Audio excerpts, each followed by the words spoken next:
Assalamualaikum warahmatullahi wabarakatuh.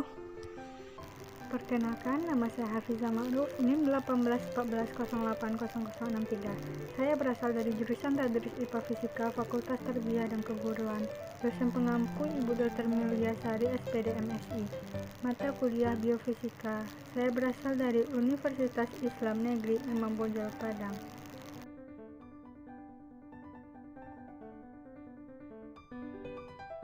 Baik, di sini saya akan menjelaskan topik tentang termodinamika. Baik, di sini saya akan menjelaskan subtopik yang pertama, yaitu proses metabolisme pada manusia. Nah, yang pertama terdapat katabolisme karbohidrat. Katabolisme karbohidrat merupakan proses dalam tubuh untuk merombak karbohidrat menjadi energi. Karbohidrat ini akan diubah menjadi glukosa agar mudah diserap oleh tubuh. Glukosa tersebut akan disimpan dalam bentuk glikogen di dalam hati. Yang kedua, anabolisme protein. Selain memecahkan protein menjadi asam amino dan mengubah menjadi energi, tubuh manusia juga melakukan proses anabolisme protein dalam bentuk sintesis protein.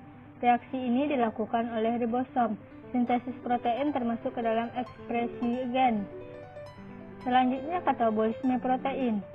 Katabolisme protein dalam tubuh manusia meliputi beberapa reaksi, yaitu reaksi deaminasi, dekarboksilasi, dan transminasi. Katabolisme protein berkaitan dengan siklus urea, biosintesis asam amino, dan metabolisme karbohidrat serta lemak. Nantinya asam amino akan diubah menjadi asetil CoA dan bergabung dengan metabolisme karbohidrat di siklus Krebs. Selanjutnya, katabolisme lemak. Katabolisme lemak merupakan cara yang dilakukan oleh tubuh untuk mendapatkan energi dengan memecahkan lemak. Lemak yang masuk ke dalam tubuh tidak serta merata dan dapat digunakan sebagai sumber energi, melainkan harus melalui proses katabolisme terlebih dahulu, hingga akhirnya terbentuk energi. Nantinya lemak akan diubah menjadi asetil CoA dan bergabung dengan metabolisme karbohidrat di siklus Krebs. Nah, selanjutnya yaitu hukum pertama termodinamika dalam sistem biologi. Nah, di sini teman-teman bisa melihat gambar yang berkaitan dengan hukum termodinamika dalam sistem biologi. Nah, semua organisme biologis membutuhkan energi untuk bertahan hidup. Dalam sistem tertutup seperti alam semesta, energi tidak dapat dikonsumsi tetapi berubah dari satu bentuk ke bentuk yang lain. Sel misalnya melakukan sejumlah proses penting. Proses ini membutuhkan energi. Dalam fotosintesis, energi yang disediakan oleh matahari. Energi cahaya diserap oleh sel-sel dalam daun tanaman dan diubah menjadi energi kimia. Energi kimia disimpan dalam bentuk glukosa yang digunakan untuk membentuk karbohidrat kompleks yang diperlukan untuk membangun massa tanaman. Energi yang tersimpan dalam glukosa juga dapat dirilis melalui respirasi sel. Proses ini memungkinkan tanaman dan hewan organisme untuk mengakses energi yang tersimpan dalam karbohidrat.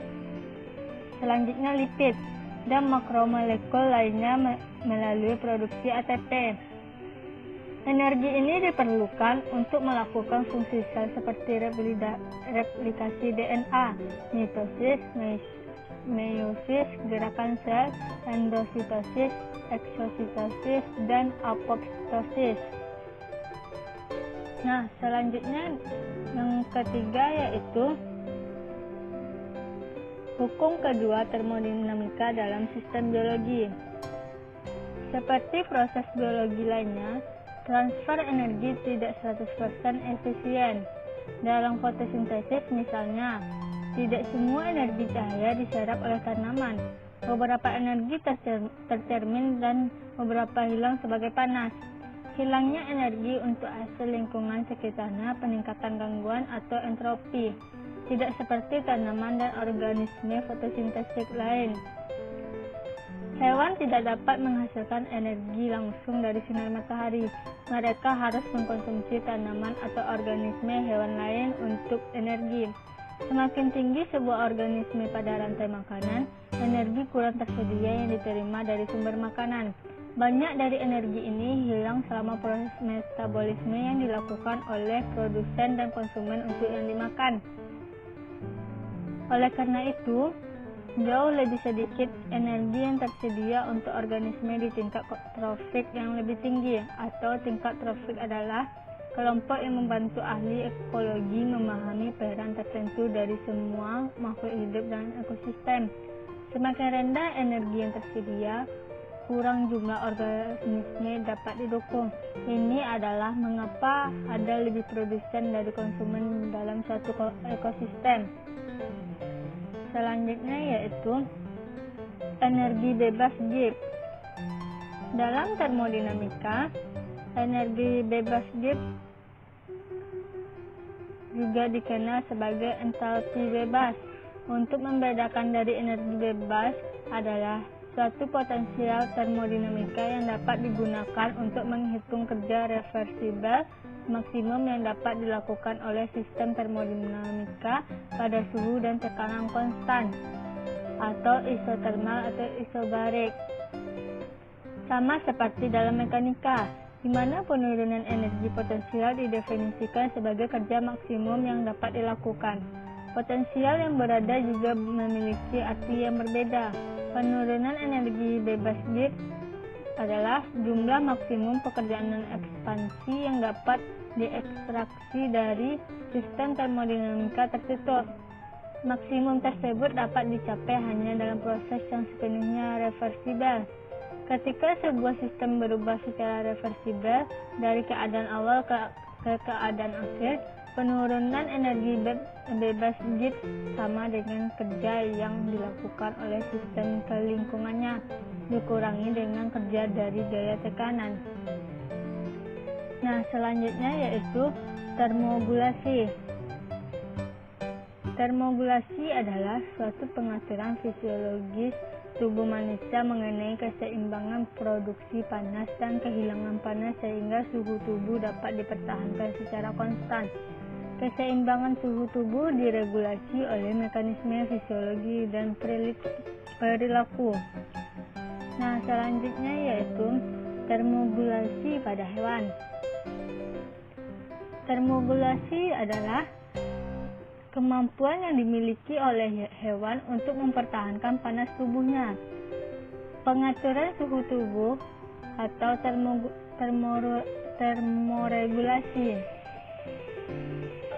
Pengaturan cairan tubuh dan ekskresi adalah elemen-elemen dari homeostasis.